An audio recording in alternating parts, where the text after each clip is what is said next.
C. Kajian ilmu sejarah.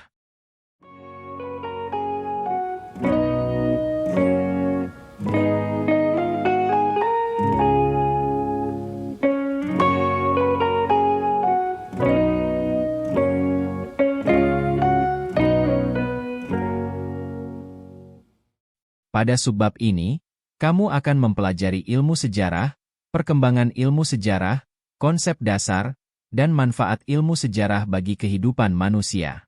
Perhatikan gambar berikut untuk menghadirkan ingatanmu tentang materi sejarah. Situs pada gambar di atas ialah saluran air Nglinguk yang terletak di Dusun Nglinguk, Desa Trowulan, Kecamatan Trowulan, Kabupaten Mojokerto. Saluran air tersebut terdapat di lokasi persawahan dan diperkirakan merupakan situs kanal air kuno peninggalan Kerajaan Majapahit pada abad ke-13 hingga 15. Keberadaan situs tersebut menunjukkan sistem irigasi yang telah maju pada masa itu. Amatilah lingkungan sekitarmu. Adakah situs atau peninggalan yang menunjukkan peradaban masyarakat pada masa lampau? Jika tidak ada, apakah kamu memiliki benda-benda seperti foto masa kecil, rapor sekolah masa TK, buku catatan waktu SD dan SMP, atau kendaraan kuno di rumahmu? Beberapa benda tersebut termasuk kategori benda bersejarah yang terdapat di rumahmu. Releksikanlah makna benda-benda tersebut bagi hidupmu. 1. Mengenal ilmu sejarah. Secara etimologis, sejarah berasal dari bahasa Arab, syajaratun, dibaca, syajarah, yang berarti pohon kayu. Menurut Yamin, 1958, pohon melambangkan pertumbuhan dan perkembangan yang berkesinambungan. Dengan demikian, pertumbuhan pohon yang terus-menerus dimaknai sebagai asal-usul, riwayat, silsilah dan hikayat. Dalam Kamus Besar Bahasa Indonesia, istilah sejarah mengandung 3 penjelasan sebagai berikut. A. Asal-usul, keturunan, silsilah. B. Kejadian dan peristiwa yang benar-benar terjadi pada masa lampau, riwayat, tambo, cerita. C. Pengetahuan atau uraian tentang peristiwa dan kejadian yang benar-benar terjadi dalam masa lampau. Sementara itu, dalam bahasa Inggris, istilah sejarah dinyatakan dengan kata history, yang artinya kajian atau catatan tentang peristiwa yang terjadi pada masa lampau.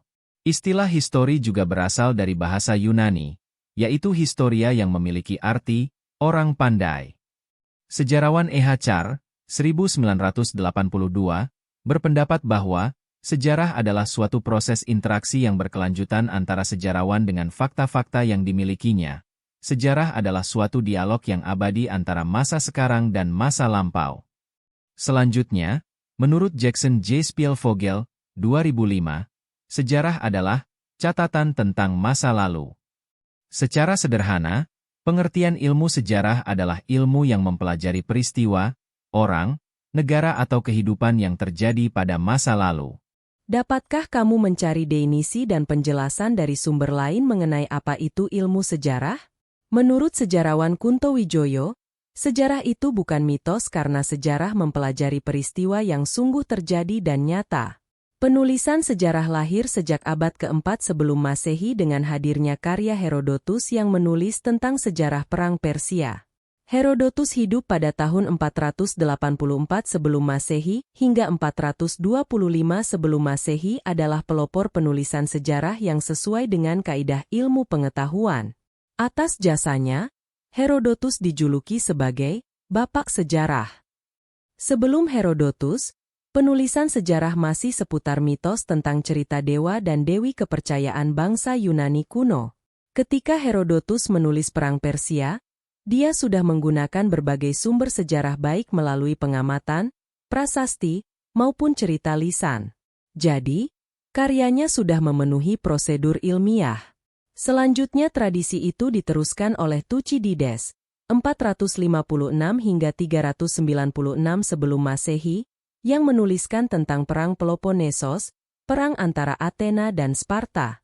Selanjutnya, pada abad ke-18, sejarawan dari Jerman bernama Leopold von Ranke mengembangkan ilmu sejarah secara saintifik. Dia menyadari adanya subjektivitas dalam penulisan sejarah pada abad ke-17 dan abad ke-18. Dengan demikian, Dia menekankan penelitian sejarah yang kritis pada sumber sejarah yang digunakan. Untuk itu, Ranke dikenal sebagai Bapak Sejarah Kritis Modern dan Bapak Ilmu Sejarah Modern. Studi tentang ilmu sejarah di Indonesia makin berkembang dengan tokoh-tokoh sejarawan seperti Sartono Kartodirjo yang mengenalkan pendekatan multidimensional dalam penulisan sejarah. Pendekatan multidimensional adalah penggunaan teori-teori sosial dalam menganalisis peristiwa sejarah. Hal ini menunjukkan eratnya hubungan antara ilmu sejarah dan berbagai ilmu sosial. Tujuan dari pendekatan ini agar penulisan sejarah lebih mendalam dan mampu menganalisis peristiwa sejarah secara holistik. Melalui karyanya, Pemberontakan Petani Banten 1888, Sartono Kartodirjo menggunakan berbagai teori dari ilmu politik, sosiologi, dan antropologi untuk menjelaskan perlawanan yang dilakukan para petani karena kemiskinan dan penerapan pajak yang tinggi dari pemerintah Hindia Belanda. Seseorang yang mempelajari dan menyampaikan sejarah dengan menggunakan sumber informasi dari masa lalu disebut sebagai sejarawan. Sejarah adalah peristiwa atau kegiatan yang dilakukan manusia pada masa lampau. Untuk itu, pengertian pokok sejarah meliputi sejarah sebagai ilmu, peristiwa, kisah dan seni. 2 konsep dasar ilmu sejarah.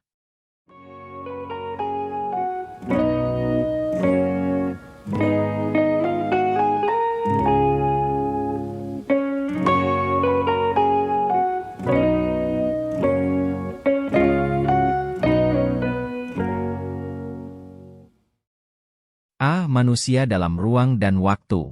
Pada subbab ini kamu akan belajar tentang beberapa konsep dasar ilmu sejarah seperti manusia dalam ruang dan waktu, kronologi dan periodisasi, diakronik dan sinkronik, sebab akibat, kausalitas, perubahan, dan keberlanjutan yang membantumu untuk belajar sejarah dengan baik. Perhatikanlah beberapa tokoh sejarah dan peristiwa sejarah, pasti terdapat manusia yang menjadi pelaku, berada dalam tempat dan kurun waktu tertentu. Berkaca dari kisah Ki Hajar Dewantara dan berbagai tokoh penting bangsa Indonesia, manusia dalam ilmu sejarah adalah subjek dan objek. Manusia yang memiliki gagasan dan tindakan adalah penggerak sejarah yang membawa perubahan di masyarakat. Selain itu, untuk memahami manusia sebagai pelaku sejarah, kita harus memahami pelaku sejarah secara utuh dan komprehensif. Kita dapat menggunakan biografi sebagai salah satu sumber sejarah. Kita juga harus memperhatikan sumber-sumber sejarah lain sehingga dapat memahami latar belakang dan lingkungan sosial budaya, pemikiran, watak, dan pandangan hidup pelaku sejarah. Manusia, ruang, dan waktu merupakan konsep penting yang dipelajari dalam sejarah. Dengan kata lain, setiap tindakan dan gagasan manusia berada dan dipengaruhi oleh ruang atau tempat peristiwa tempat mereka berada. Ruang atau tempat yang dimaksud ialah kondisi lingkungan, baik secara sosial, budaya, geografis, maupun ekonomi. Ruang merujuk pada tempat suatu peristiwa terjadi. Cakupan ruang dapat berdasarkan skala lokal, nasional, maupun global. Sementara, waktu adalah kejadian sejarah pasti terjadi dalam kurun waktu tertentu.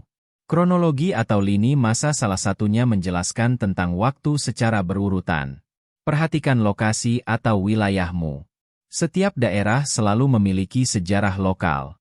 Peristiwa yang terjadi pada tingkat lokal seringkali berkaitan dengan berbagai peristiwa di tingkat nasional maupun global. Misalnya, tumbuhnya kesadaran nasionalisme dalam pergerakan nasionalisme Indonesia pada masa 1908-1945 di suatu daerah juga dipengaruhi dan mendapatkan inspirasi dari berbagai perjuangan melawan kolonialisme dan imperialisme dari berbagai bangsa di dunia. Sebagai ilmu yang mengkaji manusia dalam dimensi ruang dan waktu, sejarawan Kunto Wijoyo, 2013, menjelaskan bahwa sejarah adalah ilmu yang mengkaji tentang manusia, waktu, sesuatu yang memiliki makna sosial, tentang sesuatu yang tertentu, partikular, dan terperinci. Memiliki makna sosial berarti kejadian atau peristiwa yang berdampak pada perkembangan dan perubahan suatu masyarakat. Contohnya peristiwa Reformasi 1998 yang membawa dampak perubahan pada tata kelola pemerintahan dan kehidupan demokrasi masyarakat Indonesia.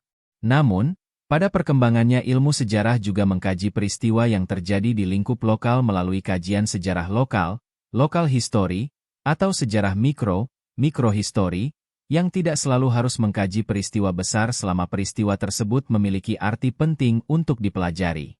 Contohnya sejarah sebuah permukiman atau riwayat hidup tokoh masyarakat. Sejarah merupakan ilmu yang mempelajari sesuatu yang khusus, partikular, dan terperinci. Penjelasan dalam ilmu sejarah harus detail berdasarkan sumber-sumber sejarah yang terpercaya, disampaikan mulai dari hal-hal yang kecil dan berurutan sehingga jelas gambaran dan narasinya. Misalnya, biografi seorang tokoh dapat menjadi salah satu sumber sejarah. Kisah seorang tokoh biasanya dituliskan dengan detail dalam lini masa berdasarkan peristiwa, tempat, dan waktunya. Contohnya, biografi W.R. Soepratman yang menjelaskan proses penciptaan lagu Indonesia Raya. Soepratman tergugah setelah membaca sebuah artikel di majalah Timbul sehingga terciptalah lagu Indonesia Raya yang dikumandangkan pertama kali pada Kongres Pemuda II, 28 Oktober 1928. B. Kronologi dan periodisasi sebagai ilmu diakronis. Menurut Z. 2018, ilmu sejarah menjelaskan perubahan dalam lintasan waktu yang disampaikan secara berurutan dari waktu yang paling awal hingga paling akhir. Artinya, ilmu sejarah diakronis disampaikan secara kronologis. Kronologi dalam bahasa Inggris berasal dari bahasa Yunani yaitu chronos yang berarti waktu. Merujuk pada kamus Merriam-Webster, kronologi adalah pengaturan atau pengorganisasian setiap peristiwa dalam urutan kejadian. Dalam KBBI, kronologi adalah urutan waktu dari sejumlah kejadian atau peristiwa. Perhatikan buku-buku sejarah, peristiwa sejarah yang terdapat dalam majalah, koran, dan media sosial biasanya juga menyertakan lini masa. Biasanya lini masa dibuat secara kronologis, berdasarkan urutan waktu, yang menginformasikan peristiwa, waktu, tokoh yang terlibat, dan tempat peristiwa. Periodisasi atau pembabakan waktu dalam ilmu sejarah bertujuan menjelaskan ciri-ciri tertentu yang terdapat dalam suatu periode sejarah. Periodisasi membantu sejarawan untuk menyusun secara sistematis berbagai rangkaian peristiwa sejarah dalam penulisan sejarah. Sartono, K. 2014, 93. Periodisasi adalah pembabakan waktu dalam sejarah dengan cara menghubungkan berbagai peristiwa sesuai dengan masanya dalam satu periode. Periodisasi dalam sejarah berdasarkan kriteria tertentu yang ditentukan oleh sejarawan. Contohnya, periodisasi berdasarkan waktu ialah masa praaksara dan masa aksara. Pembeda dari kedua periodisasi ini ialah waktu ketika manusia telah mengenal tulisan atau belum. Menurut Kunto Wijoyo, 2008-19, sejarawan membuat waktu yang terus bergerak agar mudah dipahami dengan membaginya dalam babak-babak, periode-periode tertentu. Melakukan klasifikasi berdasarkan waktu seperti contoh di atas adalah periodisasi. Salah satu contohnya adalah periodisasi berdasarkan politik ekonomi. John Denham Furnival, salah seorang sejarawan Asia Tenggara dalam bukunya Netherlands India, A Study of Plural Economy, 1935, diterjemahkan ke bahasa Indonesia dengan judul Hindia-Belanda, sebuah studi ekonomi majemuk, menjelaskan periodisasi berdasarkan ekonomi. Periodisasi yang dia sampaikan dalam buku tersebut, yaitu 1. Indonesia sampai 1600, 2. VOC 1600 hingga 1800, 3. Tanam paksa 1830 hingga 1850, 4. Liberalis 1850 hingga 1900, 5. Masa sesudah 1900. Selain itu, tujuan dari periodisasi ialah untuk memudahkan memahami suatu peristiwa bersejarah dalam rentang waktu dan klasifikasi tertentu. Salah satu contoh periodisasi sejarah Indonesia yang dilakukan oleh sejarawan Taufiq Abdullah, Adrian B. Lapian dan kawan-kawan. Pada karyanya Indonesia dalam Arus Sejarah sebagai berikut. 1. Prasejarah. 2. Kerajaan Hindu-Buddha. 3. Kedatangan dan peradaban Islam. 4. Kolonisasi dan perlawanan. 5. Masa pergerakan kebangsaan. 6. Perang dan revolusi. 7. Pasca Revolusi. 8. Orde Baru dan Reformasi. C. Diakronik dan sinkronik. Seperti yang telah dijelaskan sebelumnya, ilmu sejarah adalah ilmu yang mengkaji tentang waktu. Ilmuwan sosial bernama John Galtung, 1966, berpendapat bahwa sejarah adalah ilmu yang cenderung diakronis dan ilmu sosial lainnya adalah ilmu sinkronis. Perhatikan kedua contoh penelitian sejarah berikut. Rentang tahun 1850 hingga 1940 pada contoh pertama menunjukkan rentang waktu yang panjang tetapi terbatas pada ruang, yaitu hanya wilayah Madura. Dalam konteks ini, sejarah bersifat diakronis karena menjelaskan berbagai peristiwa masa lalu dalam rentang waktu yang panjang. Sebagai ilmu diakronis, sejarah menekankan proses terjadinya suatu peristiwa berdasarkan sebab-akibat, akibat-sebab, atau korelatif, hubungan antar faktor. Dengan demikian, dalam berpikir diakronis terdapat konsep perubahan dan keberlanjutan untuk menganalisis suatu peristiwa sejarah. Inilah yang membedakannya dari penelitian ilmu sosial lain seperti sosiologi, antropologi, dan ilmu ekonomi. Sejarah juga bersifat sinkronis, artinya sejarah juga mempelajari gejala-gejala yang meluas dalam ruang tetapi dalam waktu yang terbatas. Penelitian Selo Soemarjan berjudul Perubahan Sosial di Yogyakarta menekankan sifat sinkronis yaitu perubahan sosial yang terjadi di Yogyakarta dan tidak terdapat rentang waktu. Secara etimologis, kata sinkronis berasal dari bahasa Yunani synchronos yang berarti terjadi secara bersamaan. Ilmu sejarah selain memanjang dalam waktu sekaligus melebar dalam ruang. Sinkronis dalam ilmu sejarah merujuk pada ruang sebagai tempat terjadinya peristiwa dengan menjelaskan situasi dan kondisi, konteks, suatu masyarakat, sebab akibat dan korelasi, pola hubungan, atas suatu peristiwa. Situasi dan kondisi yang dimaksud dapat berupa kondisi ekonomi, kegiatan ekonomi, maupun konteks geografis dan budaya. Perhatikan artikel berikut, agar kamu memahami sejarah sebagai ilmu yang juga sinkronis.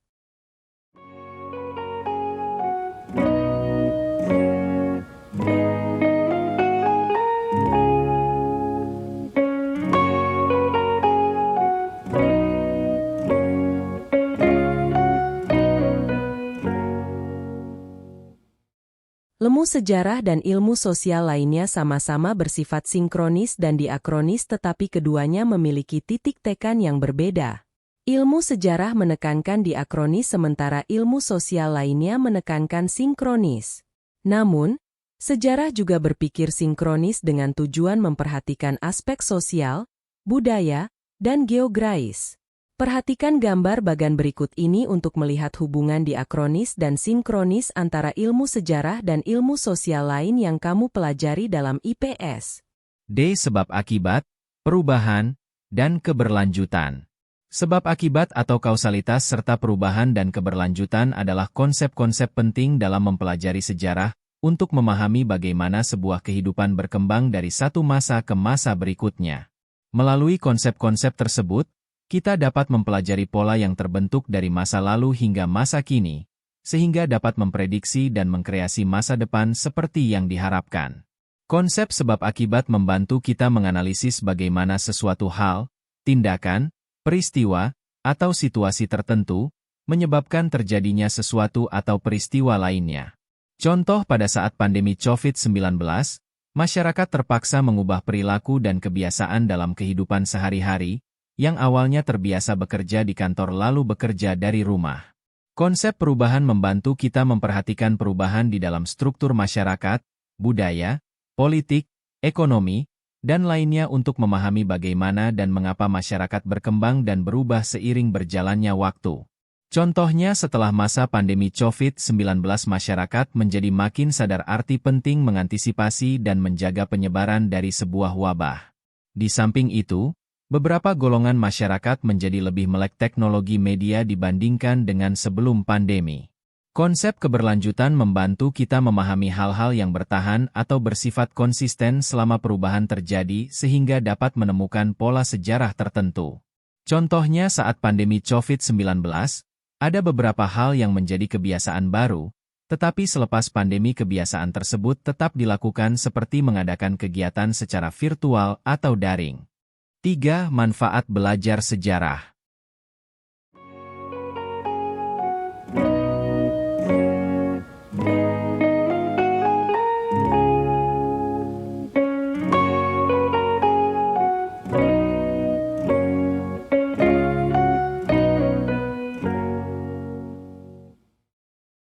Setelah mempelajari berbagai materi sejarah, apakah kamu sudah mulai merefleksikan manfaat belajar sejarah?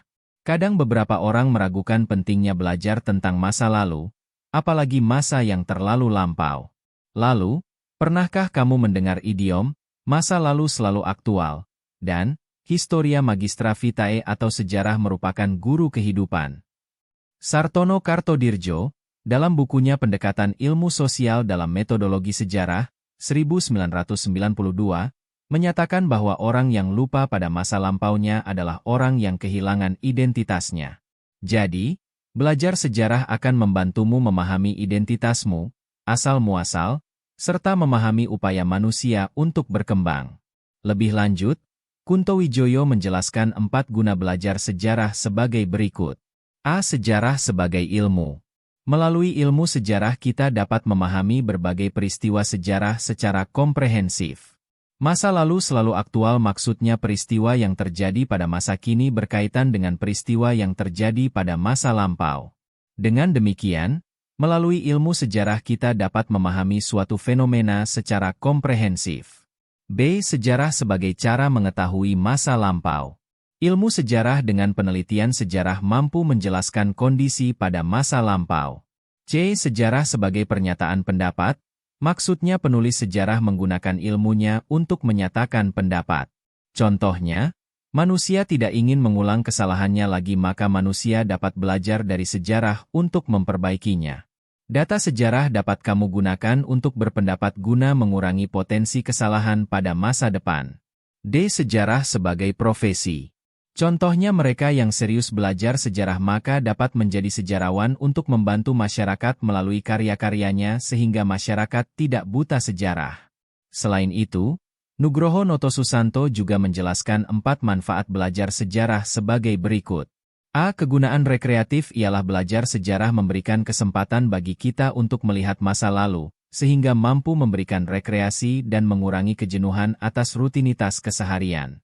B. Kegunaan inspiratif ialah belajar sejarah memberikan kesempatan bagi kita untuk mempelajari para tokoh dan peristiwa besar yang dapat memberikan inspirasi. C. Fungsi instruktif ialah belajar sejarah juga menyampaikan pesan kepada generasi mendatang untuk mendapatkan pengetahuan dan keterampilan. D. Fungsi edukatif, bahwa belajar sejarah memberikan pengetahuan tentang contoh peristiwa yang pernah terjadi pada masa lampau, sehingga dapat menjadikan kita makin bijaksana dengan tidak mengulangi kesalahan seperti pada masa lalu.